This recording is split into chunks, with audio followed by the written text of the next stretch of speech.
Well, I received your email about this question from 10.3, number 11. Calcium essential to tree growth. In 1990, the concentration of calcium in precipitation in the city of New York was 0.11 milligrams per liter.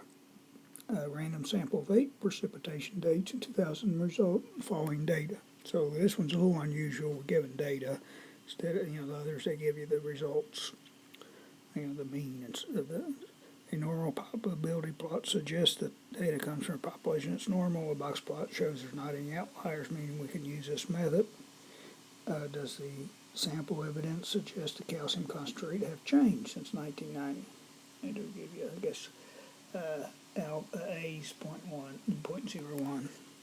Anyway, we got to set up the null and alternative hypothesis. So we're talking about mean here. And they're saying the mean was 0.11 in 1990. The null hypothesis always statement of equality.